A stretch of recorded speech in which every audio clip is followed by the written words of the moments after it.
YCP నేతలపై మంత్రి నిమ్మల రామారెడ్డి మరోసారి ఫైర్ అయ్యారు. రాష్ట్రానికి వైసీపీ నేతలు హానికరమని మండిపడ్డారు. అధికారులు ఉన్నప్పుడు కేవలం కేసులు పెట్టడానికి మాత్రమే పనిచేస్తారని ధ్వజమెత్తారు.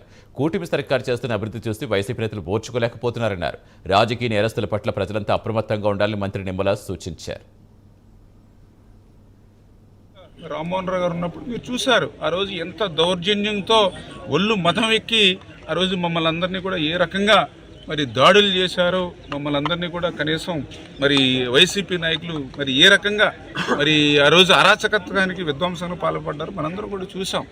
మరి ప్రతి ఇట్లానే మేము ఇప్పుడు కూడా చూసాం, ఏదైతే ఫ్లెక్స్లు చింపేయడం అంటే కులాల మధ్య చిచ్చు పెట్టాలని, లేకపోతే మనం ఇంకా శంకుస్థాపనలు చేయకుండానే దెమ్మలను బద్దలు కొట్టేయడం, అంటే గంజాయి బ్యాచ్ కింద తయారైంది వైసీపీ బ్యాచ్ అంతా కూడా. గంజాయి తాగిన తర్వాత వాళ్ళకి ఏం చేయాలో తెలియనటువంటి స్థితిలో గెలిపోయారు వీళ్ళంతా కూడా. అటువంటి స్థితిలో మొన్నగాక చూసాం, ఇన్ని అభివృద్ధి కార్యక్రమాలు చేస్తుంటే దిమ్మల బద్దలు కొడుతూ ఉన్నారు. నీకు ఓపుకుంటే నువ్వు కూడా అధికారం ఇచ్చినప్పుడు పని చేయాలి. ఈవేళ ఇటువంటి కార్యక్రమాలు పెట్టుకుని లక్షలు చింపుకుని లేకపోతే దిమ్మలు పడగొట్టి ఇట్లాంటి పైశాచిక ఆనందం పొందేటువంటి వాళ్ళు ఈ సమాజానికి